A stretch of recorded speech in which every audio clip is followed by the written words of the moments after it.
Ok. Bueno, buenas tardes. Voy a leer esta parte de la porción de la Biblia, Mateo 28, el 19 al 20, que la letra dice lo siguiente. Por tanto, id y haced discípulos a todas las naciones, bautizándolos en el nombre del Padre, y del Hijo, y del Espíritu Santo, enseñándoles que guarden todas las cosas que os he mandado, y he aquí yo estoy con vosotros todos los días hasta el fin del mundo. Amén. Mateo es un libro que me gusta mucho, y el discipulado es un tema del cual hablé la vez pasada. Hoy vamos a hablar sobre el testimonio, que tiene mucho que ver, y realmente son dos palabras que a mí me fascinan bastante. Bueno, ya varios de ustedes me conocen. Yo soy Merari Jafet. Soy de Tuxtla Gutiérrez, Chiapas, tengo ya 24 años, como dice el hermano. Soy teólogo, pastor, estudio ciencias políticas y bueno, sí que estoy muy de acuerdo con el hermano que hizo una gran introducción al tema del día. Y bueno, yo creo que hoy en día la sociedad se encuentra en graves problemas, además de que la iglesia está en crisis. Entonces, en base a todo esto, definitivamente necesitamos tener un análisis bastante fuerte, dice el hermano, y a mí me encanta esto porque muchas veces, y a mí me pasaba, es que tenemos miedo de traer gente a la iglesia porque muchos de los que están afuera se consideran más intelectuales que los que están adentro, y entonces uno a veces tiene miedo de tratar de defender lo que uno cree porque no se siente capaz de poder emitir su conocimiento frente a un conocimiento supuestamente más estructurado. A mí me encantan esos intelectuales. Me encanta hablar con ellos y me encanta muchas veces demostrar que las cosas no son así y que hay mucha gente dentro de la iglesia muy preparada y que hay muchas cosas que todavía podemos decir y muchas cosas que todavía podemos hacer.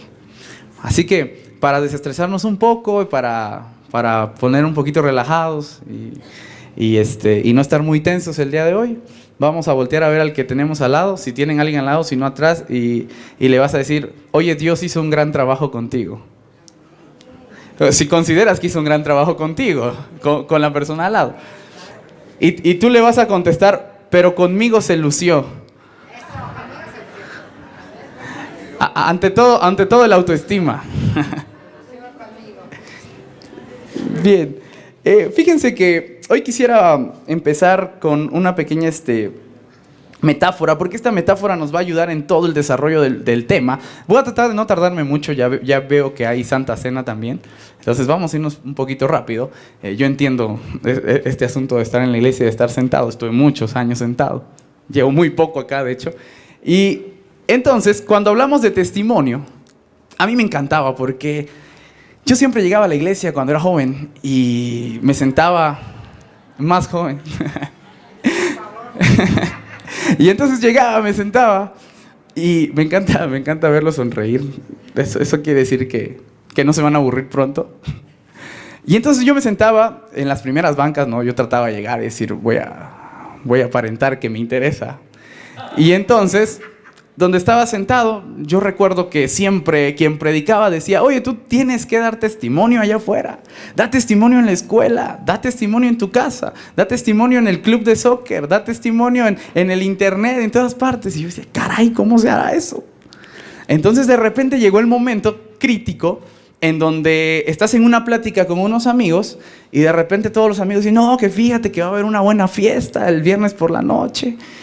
Y entonces, no, pues te invitamos, Merari, que ven con nosotros. Y, sí, pues ¿qué? ¿Se va a poner buena? Sí, se va a poner buena, ok. Y entonces sale uno por ahí, un chismoso que nunca debió haber hablado y que me arruinó el fin de semana. Y dijo, oye, Merari, ¿vas a ir a la fiesta? Pero si tú eres cristiano. Y yo... Y entonces, yo entiendo de primera mano ese momento incómodo que muchas veces mucha gente tiene cuando tiene que decir que es cristiano, porque después de que dice eso, sabe que no puede seguir haciendo las cosas igual. Y entonces uno se siente así como que, híjole, ya se me armó, ¿no? Ahora si voy a la fiesta voy a tener que bailar como buen cristiano. Así dicen muchos. Tenía yo una amiga, por cierto, a nota de esto, que cuando estábamos tocando el tema, yo recuerdo en la iglesia de Chiapas, de danzar, porque danzar era un tema y en Chiapas es tremendo todo ese asunto. Entonces sobre danzar, yo recuerdo que todos estaban debatiendo bien intensamente, mucho más los jóvenes, por supuesto, hay que danzar cumbia. Y entonces la hermana de la iglesia llega y dice, es que danzar no es bíblico. Y entonces se para un sabio, héroe, joven, al cual todos seguimos en su anotación, y dijo, danzar es bíblico, dice. Y todos nos quedamos así. Sí, porque dice la Biblia que David danzaba. Y todos, sí. Y en eso la hermana llega y dice, ¿sabes qué? Es que danzar no es lo que tú crees. Dice, ¿cómo es danzar? Y decía, es que danzar es así. Porque es seguir el ritmo solamente. Y todos nos quedamos, ay, hermana, pobre usted, cuando dance se va a aburrir a su pareja de baile. Todo esto lo digo porque el asunto del testimonio es un tema que se volvió muy moralista en nuestro contexto. Y quiero hoy llegar al fondo de esto. Ojalá pudiéramos llegar juntos al fondo del tema del testimonio y poder tratar de hacer más extensa esta definición. Todos nosotros hemos escuchado hablar acerca del ADN. Es un tema ya bastante tocado. Yo quisiera hacer referencia hoy al ADN. Cuando alguien va a estudiar una cultura, si estudia su lenguaje, se puede dar cuenta de muchas cosas de esa cultura. Solo con estudiar la forma de hablar, la forma de estructurar, las palabras que usa y con qué frecuencia las repite, se puede dar cuenta de una cantidad asombrosa de la cultura de esa civilización que está creando esa lengua. En el hebreo, y traigo a nota, hay una especie de forma que se va a utilizar para comunicarse, y esto va a ser lo que se le va a conocer como la raíz de las palabras. En la raíz de las palabras, esta raíz vamos a considerarle hoy en día como si fuera el ADN de la palabra. O sea, es la información genética de esa palabra, y sobre esa palabra se van a construir muchas cosas, pero al final de cuentas todas van a aterrizar en una, o bueno, las que tengan que ver van a aterrizar con una, que va a ser en el ADN. No todas las palabras tienen el mismo ADN, no todas las palabras tienen la misma raíz, pero muchas palabras sí derivan de otras, y por lo tanto lo que esto quiere decir es que traen una carga del significado de la palabra anterior. ¿Todo claro? Entonces, les voy a poner un ejemplo, que es la palabra rey. La palabra rey en hebreo es melek, M-L-K, es la raíz. Las vocales no cuentan mucho en hebreo, van a contar después. Pero entonces la raíz es M-L-K y se pronuncia melek. Para decir un derivado de esa palabra, como reino, por ejemplo, vamos a tener malkenaan, ¿no? Y entonces, reino está derivando de una palabra que es rey, de tal forma que sin rey no hay reino. Y que uno no le puede decir reino si no existiera un rey y existiera, por ejemplo, un presidente de la república. Porque el presidente de la república es de la república, no es del rey y no es del reino. Y son sistemas de gobierno diferentes, ¿sí? En este caso, la palabra rey proviene de reino y todas sus derivaciones, como reinar, por así decirlo, o reina, que también luego va a derivar de esta palabra rey en femenino, quiere decir que traen la misma carga, traen una misma esencia, y sobre esa esencia uno no puede alterar esa esencia, porque si no está descontextualizando la palabra misma. Entonces yo no puedo llegar y decir el reino de México, pues porque en México no hay rey. Es sencillo en ese sentido lógico. Hay otra palabra que a mí me gusta muchísimo, que incluso hay un pequeño libro que se llama así, se llama culto, cultura y cultivo. Si yo hoy llego y te digo, oye, ¿qué tiene que ver cultivar con el culto que hacemos el día de hoy? Nada. Van a decir, no tiene que ver nada. No, permítame. Es que en el proceso de crecimiento de una civilización, uno entiende cómo se van formando las cosas, y a cómo llegamos es una cosa diferente, donde en un principio la palabra inicial es cultivo. A partir de esa palabra se va a generar la idea de cultura, por la idea del sedentarismo de las personas, que ya podían cultivar y entonces pudieron establecerse y entonces pudieron hacer cultura. Y entonces de ahí va a derivar la palabra culto, que tiene que ver con la idea de que Dios es el que proveyó el sembrar, la lluvia y todo lo necesario para cultivar. Y démonos cuenta cómo todo tiene que ver una cosa con la otra. Hoy en día, obviamente, ya después de mucho tiempo, si yo les digo, es que fíjense que culto tiene que ver con la idea de cultivar, ustedes van a decir, no, culto tiene que ver con la idea de ir el domingo a la iglesia y cantar alabanzas. si no, no es culto. Pero uno tiene que ir entendiendo la raíz de la palabra para entender cómo la vida se expande a grandes cosas. ¿Por qué traigo todo esto? Porque entonces yo sí quiero hablar de la palabra testigos y me gustaría que buscaran en su Biblia Hechos 1 y solo vamos a analizar el versículo 8, que está increíble.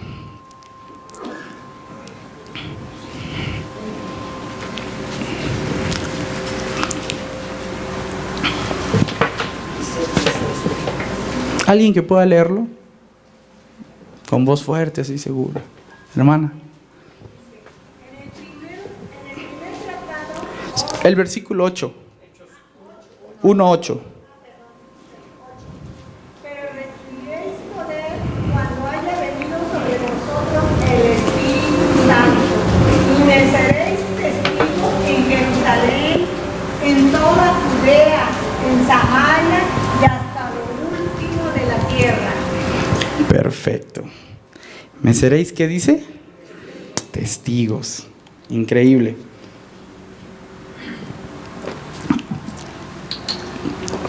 A la vez pasada hablé de discípulos y aunque tiene mucha relación, esta vez quise buscar un texto que dijera la palabra como debe ser para analizarlo como debe ser.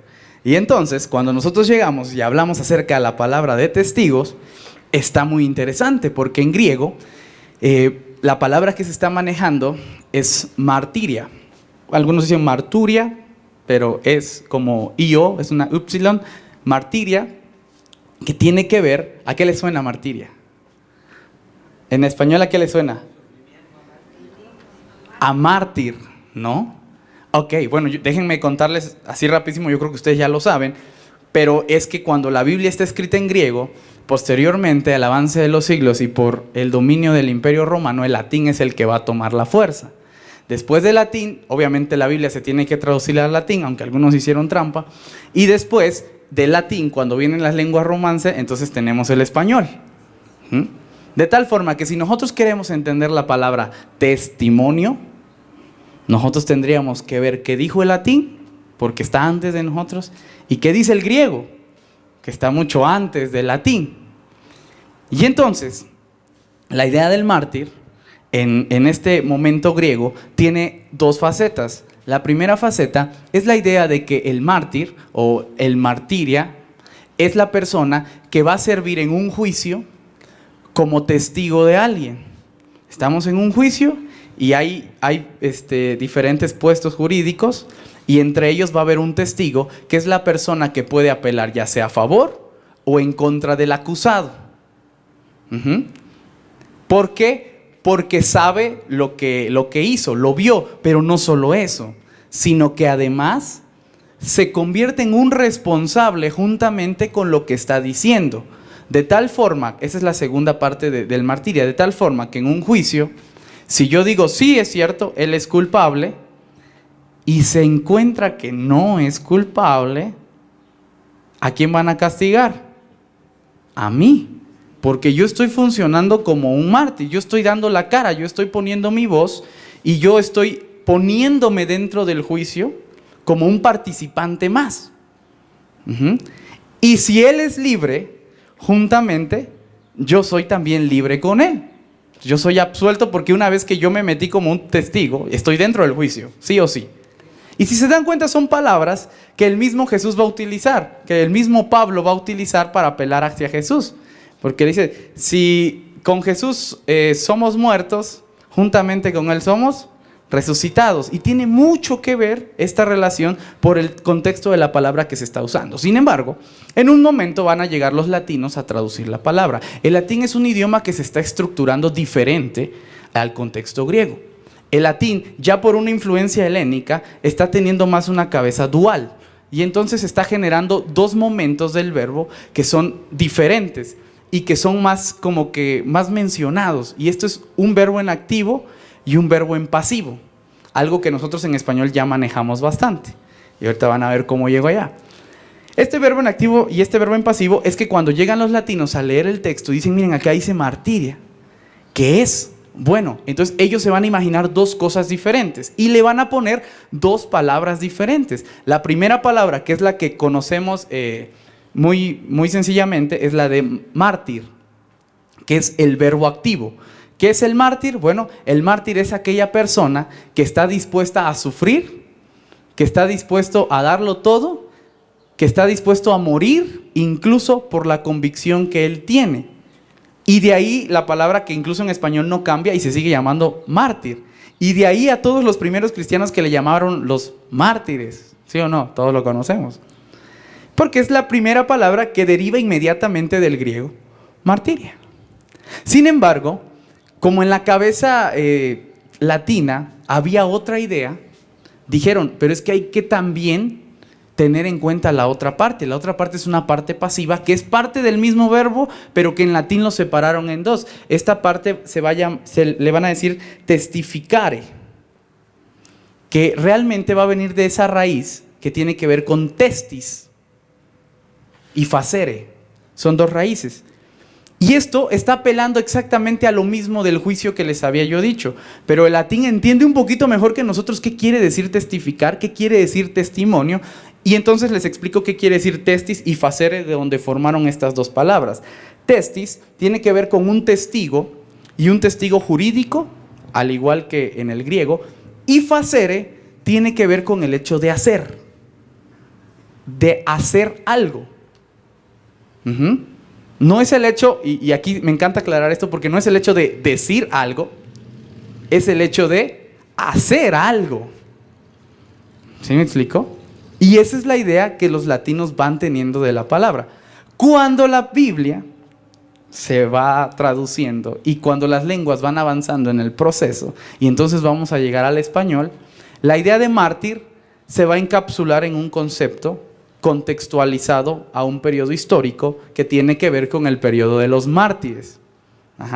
Y va a ser solamente la persona que muere a causa del evangelio cristiano, porque ni siquiera le llaman mártir a una persona que muere en un ataque terrorista, por ejemplo, musulmán. No le llaman mártir. Mártir es un término cristiano, ¿no? Porque quedó englobado en un concepto y dejó de utilizarse con la fuerza con la que venía y con la raíz con la que tiene, y se acabó el potencial de la palabra. Entonces, en español no pueden llegar y decir y escribir en la Biblia: y me seréis mártires hasta los confines de la tierra. Porque todo el que lo lea va a decir, hombre, de primera llegada se va a espantar, porque lo que se le va a venir a la cabeza es, entonces tengo que morir. ¿Sí o no? Y entonces el español no dice eso. ¿Qué dice el español? Testigos. ¿Por qué? Pues porque es un lenguaje un poco más simple, es un lenguaje un poco más llegador, es un lenguaje un poco más pasivo. Y en español se vuelve aún mucho más pasivo. ¿Por qué? Bueno, es que todo tiene que ver con los contextos también. En México, por ejemplo, que tenemos toda una cultura que está recepcionando la palabra, no la va a recepcionar igual a como la recepcionan otras culturas, por el contexto que tenemos. Y es que déjame decirte que México tiene un contexto opresivo en el que generalmente todo el lenguaje es pasivo, y en el caso de las personas que logran avanzar y se establecen por encima del estatus social, la mayoría de ellos empieza a tener un lenguaje discriminativo. ¿Por qué? Porque la cultura, que no tiene mucho tiempo, es nueva realmente, apenas 200 años, 100, no hemos avanzado mucho en ese proceso de culturización, pues todavía va cargando con secuelas de lo anterior. ¿Cómo se los puedo yo demostrar? Bueno, igual y ya no pasa tan a menudo, pero sigue pasando, y es que cuando llega el papá y ve al niño, y el niño está comiendo una paleta, ¿no? Llega el papá y dice, no la comas. 1, agresivo. 2, con voz fuerte. 3, viéndolo desde arriba. 4, sin explicación alguna. Porque el niño dice, ¿por qué? Pues ¿por qué no? Y en caso de que el niño se atreva a tener un segundo round, ¿pero por qué no? Dice, pero es porque soy tu padre. Y esa cultura se va reproduciendo. Se va reproduciendo, se va reproduciendo. Entonces al rato llegan y dice Secretaría de Transportes y de Vialidad Pública, por ejemplo, y dice, voy a poner un tope acá, o un puente peatonal. Y todos, ¿por qué? No, pues porque yo soy el encargado. Y todos nosotros, no, pues sí es el encargado, pues ni modo, que lo ponga. O al rato llega el pastor de la iglesia y dice, es que así es. ¿Y por qué? Pues porque yo soy el pastor de la iglesia, ¿no? Yo tengo razón. Ustedes hagan caso. Y es cultural. Y entonces empieza a avanzar el proceso de cultura, y cuando recepcionamos una palabra, la recepcionamos en ese concepto. A mí me encanta mucho este asunto de las palabras porque nos da mucha idea de cómo estamos comprendiendo el evangelio y cómo lo estamos comprendiendo desde nuestra cultura y quizá no desde lo que nos quiso decir el texto mismo allá. Otro ejemplo que a mí me encanta de los mexicanos es que el mexicano es tan pero tan pasivo en lo que dice que incluso no culpa a nadie en su estructura sintáctica de la palabra. Hay un ejemplo. Se perdió el celular. ¿Quién sabe cómo? Solito voló, desapareció, se teletransportó. Uno no sabe, pero se perdió el celular. Yo no lo perdí. Y como no sé si me lo robaron y no puedo culpar a nadie, no digo, me lo robaron. Digo, se perdió. A mí me encanta esto porque sigue avanzando. Y una vez estaba en una congregación y justamente estaba predicando esto y una mamá dice, sí, también dicen, me embaracé. No, hombre, uno nunca dice, ¿qué pasó? Pues quedé embarazada. Como si no supiera qué pasó, ¿no? No sé, fue el espíritu y quedé embarazada. Se embarazó, ¿no? ¿Por qué? Porque el mexicano sí tiene en su estructura la posibilidad de no culpar a nadie. Y eso hace muy feliz al mexicano. ¿Quién fue? No sé, la palabra más usada en México.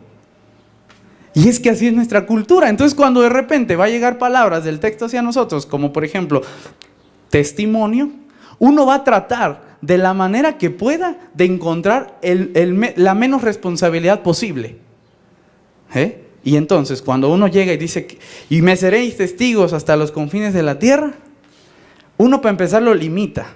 Y dice, es que los confines de la tierra, esos son para los misioneros.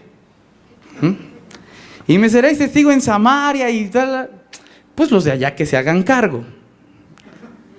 Y me seréis testigos en Jerusalén. Mira, esa sí se puede contextualizar en México, ¿no? Empecemos por México. Pero México está muy grande y tiene muchos problemas. Pues empecemos por el Distrito Federal, pero eso está todavía más grande y tiene más problemas. Entonces empecemos por nuestra colonia. Pero es que nuestra colonia como que no la conozco muy bien, pero la iglesia sí. Entonces empecemos por la iglesia. ¿Y entonces qué hay que hacer? Cuando llegas a ese punto, ¿entonces qué teníamos que hacer? Sí, teníamos que ir a hacer culto a la iglesia los domingos. Y uno ya está siendo testigo de Dios. Estás dando testimonio en toda la tierra. Uno no sabe cómo se llegó hasta ahí, pero así llegamos. Y a esas conclusiones vamos llegando a lo largo de siglos y siglos de cristianismo. Y entonces por eso me atrevo a decir con todo el argumento que la iglesia está en crisis. Y que la sociedad es un caos. Y que si la sociedad es un caos, es porque la iglesia está en crisis. Ahí se las dejo. Porque pues yo no tengo la verdad. Ustedes piénsenle, Si se les convence, que bien. Si no les convence, pues no tengo yo la última palabra. Sigamos entonces. Cuando la palabra testificar va llegando a México, va a llegar por un conducto, ¿no? Y va a llegar por un conducto misionero, y eso es bastante bueno, donde la idea en un principio tiene que ver con la idea de predicar. Sin embargo, déjenme decirle que había algo que esos misioneros tenían, que se nos fue olvidando. Y es que fíjense que yo recuerdo unos jesuitas por ahí, que si bien nadie aquí es jesuita y no lo somos, déjenme decirles que cuando llegaron a México, lo que empezaron a hacer fueron poner escuelas, incluso negocios. Incluso entonces, cuando empezaron a hacer todo eso, la sociedad empezó a avanzar mucho. Empezó a prosperar. Y yo tengo nombres en la cabeza, así como el hermano llega y dice, es que este era un gran abogado, era una gran abogada y estuvo allá, buenísimo. Entonces yo tengo nombres en la cabeza de gente que fueron consejeros de presidentes, que fueron grandes políticos. Y quisiera traer a la memoria quizá, a ver si alguien de ustedes se recuerda a un tal John Knox. Tremendo. Yo conozco muchos cristianos, y se los digo honestamente, que están decepcionados del cristianismo y que dicen, ay, el cristianismo ya no va a avanzar. Yo sigo yendo a la iglesia porque igual y me salvo. Pero el cristianismo, ¿qué es el cristianismo? No es nada. Y el hermano me comentaba al principio y me decía, es que los musulmanes se están poniendo intensos. Tiene años que se están poniendo intensos los musulmanes. Y el cristianismo tiene años que no da mucho de qué hablar. Sí, da cosas de qué hablar, pero no tanto. Como lo hizo en tiempos pasados, en el que los países eran liberados por una ideología, en el que países cambiaban, en el que sistemas educativos eran puestos, en donde las primeras escuelas en Francia las inicia un tal Calvino, universidades. Y entonces, el concepto mexicano que tenemos de testimonio me empieza a quedar chico. Muy, muy chico, pero demasiado chico. Y entonces empieza a haber algo en el que tú dices, aquí hay algo mal. ¿Cómo es posible que podamos reducir tanto un concepto a tal punto de conformarnos a esa reducción y no estar dispuestos a retar el máximo de ese testimonio? Y entonces, ¿qué viene siendo el máximo? La primera es facilísima, vamos ahora de atrás para adelante. Si Dios nos pide ser testigos, en primer lugar, y esto me encanta, del concepto facere de latín, es que no nos pide hablar, nos pide hacer. Y esa es una constante de todo el texto bíblico. Dice, porque a mí me gusta la gente que da mucho fruto. Hacer. Y entonces también hay un concepto jurídico en donde tú te pones como un defensor de donde vendrían también los apologistas unos siglos después de los apóstoles, y donde te dice, tú eres también responsable de defender. Y si vas a defender es porque tienes que conocer, porque pues uno no puede entrar a defender sin saberle a qué le está entrando. Entonces uno tiene que conocerlo, uno tiene que entrarle con ganas y saber todo lo que pueda. Y entonces llega otro concepto que también está tremendo, pero que cómo se nos ha olvidado y cómo le tenemos miedo. Y que proviene de la misma raíz y que va avanzando. Y es el de mártir. Con la idea de estar dispuesto a dar todo, incluso a la vida, si fuese necesario. Con esto vamos casi terminando, y yo quiero apelar ahora a nuestro contexto en México, porque muchas veces se nos va olvidando que la vida en la ciudad no solamente es iglesia, ¿no? ¿Cómo uno puede ser testigo? Y con esto también doy a lo moral. No solamente en la iglesia, testimonio mexicano. Tienes que ser buen testimonio en tu escuela. ¿Qué quiere decir? Que no digas groserías, ¿no? Tienes que ser de buen testimonio en la calle. ¿Qué quiere decir? Pues que no tires basura, por ejemplo. Tienes que ser buen testimonio en la casa. ¿Qué quiere decir? Bueno, que respetes a tu mamá y a tu papá y que les hables bien. Yo no estoy diciendo que eso esté mal, eso está buenísimo. Qué bueno que se construye moral a partir de el texto. Pero el asunto del testimonio va mucho más allá que todo eso. No podemos reducir la iglesia a un aspecto moral. Eso lo dijo Kant en su tiempo y nos encerró solo en lo moral. Por eso ahora solo la iglesia, ¿qué se dedica a decir? Te portaste mal, te portaste bien, eso está mal. No te vistas así, vestite así. No hables así, tienes que hablar así. No uses esto, usa aquello. ¿Por qué? Porque la iglesia se convirtió en un ente solamente moral. Pero eso no era en el principio. ¿Cómo daríamos testimonio? Yo quisiera apelar, y me encantó la introducción del hermano, porque justamente eso era lo que teníamos que llegar hoy, pues, como el tema de hoy son las elecciones. Yo quisiera decir, ¿cómo nosotros podemos dar testimonio de Dios, de Jesús, allá, afuera? Y es que tiene que ver con que todos nosotros nos involucremos y que desde aquí salga toda una propuesta hacia allá afuera. Porque antes existían propuestas desde aquí hacia allá afuera. Ahora no hay propuestas de aquí hacia allá afuera. ¿Con qué trabajo hay preguntas? ¿Con qué trabajo hay críticas? Qué bueno que las hay, pero ojalá hubieran respuestas de adentro hacia afuera. Si yo les pregunto, por ejemplo, ¿cuál sería un sistema económico adecuado para México? Uno va a decir, mire, pues es que si nosotros nos vamos y analizamos un sistema capitalista, bla, bla, si nosotros vamos y analizamos un sistema neoliberal, podríamos llegar a esto. Y los problemas del marxismo son estos. ¿Y qué diría la iglesia? ¿Qué diría?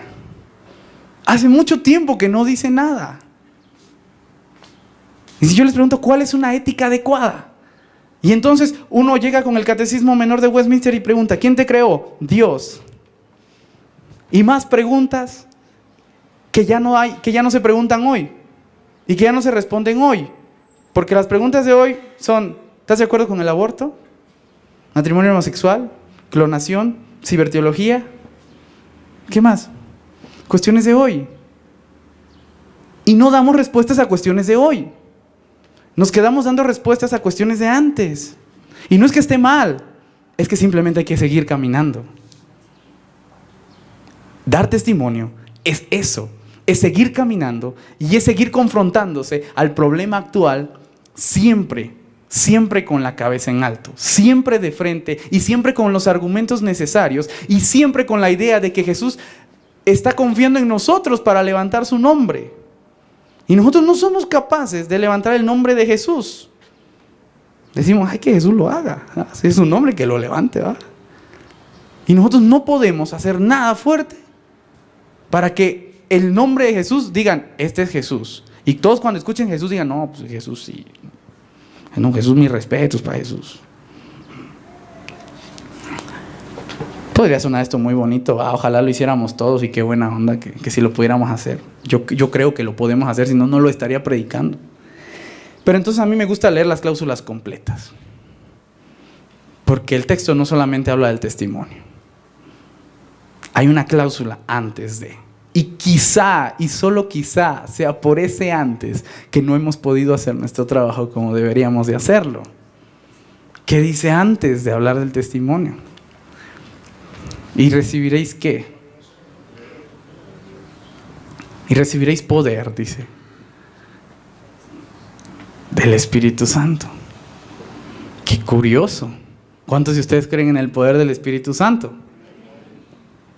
¿Cuántos creen que el Espíritu Santo de verdad puede hacer grandes cosas? ¿Cuántos de ustedes han recibido el poder del Espíritu Santo? Hay una parte, y me encanta en el texto bíblico, porque llega Pablo a una ciudad y les pregunta, ¿ya los bautizaron? Y todos dicen, sí, ya. ¿Y recibieron el Espíritu? No, ni he escuchado de eso. ¿Cómo que no has escuchado de eso? Y entonces, ¿cómo te bautizaron? Pues fui bautizado con el bautismo de Juan, de arrepentimiento y perdón de pecados. ¿Cuántos de ustedes han sido bautizados por el arrepentimiento de Juan? Por el bautismo de Juan, de arrepentimiento y perdón de pecados. Yo fui bautizado, yo me arrepentí y creo que mis pecados se perdonaron. Pero entonces llega Pablo y le dice, espérame tantito, es que hay algo más, tienes que entender que hay algo más. Y ese algo más, dice, es que te ha faltado escuchar sobre el Espíritu Santo. Y cuando la gente escucha sobre el Espíritu Santo, inmediatamente el poder del Espíritu Santo, ¡pum!, desciende sobre ellos. Y cuando desciende sobre ellos hay una palabra que a mí me fascina, porque esa palabra de poder en griego es dínamos, de donde va a salir la palabra en latín que va a derivar en español para decir hoy en día dinamita. Porque la palabra que está diciendo de poder es el hecho de que algo, cuando eso cae, hace ¡pum! Y no solo esa palabra, sino que hay otra que se deriva de la misma raíz, y por eso me encantó hablar de la raíz, que es dínamo, de dinamismo, que es algo que siempre está moviéndose, que está en constante movimiento, que no puede estar en un lugar, que no puede estar estático, sino que está dando vueltas, así como yo.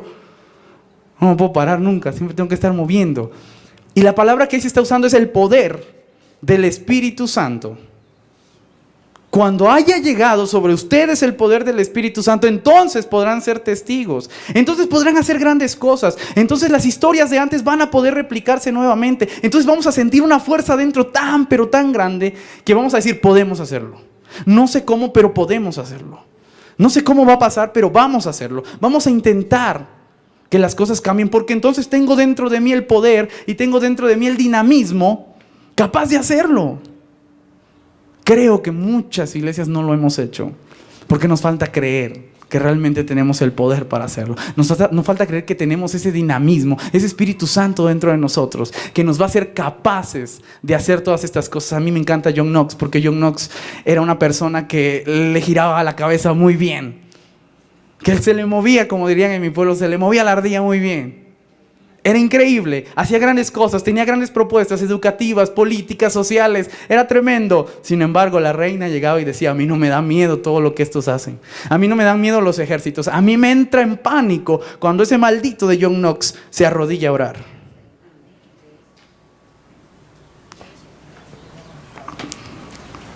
¿Cuántos pueden decir que estamos poniendo a temblar a la sociedad? Ojalá pronto esa sociedad tiemble, porque esas personas de la iglesia del pacto se ponen de rodillas a orar.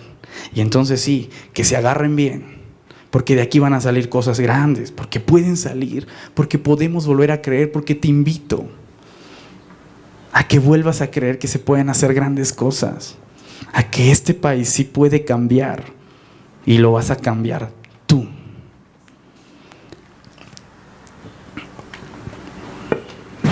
Les voy a pedir que se pongan de pie y que cierren sus ojos un momento y que te pongas a pensar: ¿quién es Jesús?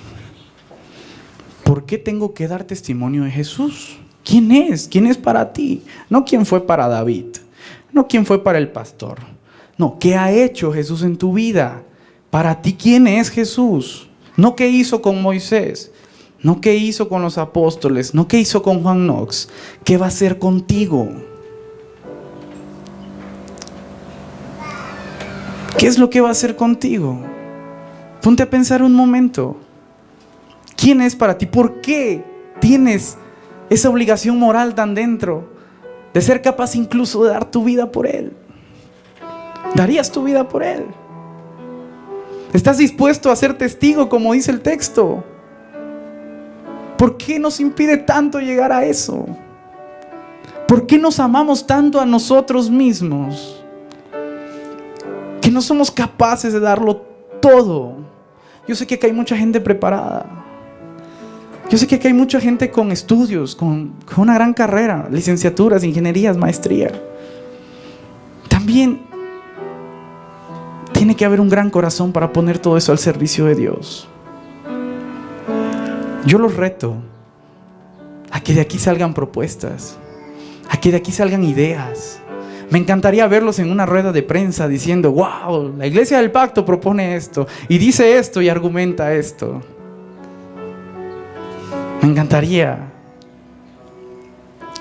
verlos como un movimiento social grandísimo que esté impactando, que esté transformando a la sociedad. Porque se puede. Lo hemos hecho. Lo hemos hecho antes, lo estamos haciendo y lo vamos a seguir haciendo. Piensa un momento: ¿qué es lo que va a hacer Dios contigo? ¿Cómo vas a ser testigo de Dios? Y como tu apellido lo dice, haz un pacto con Él.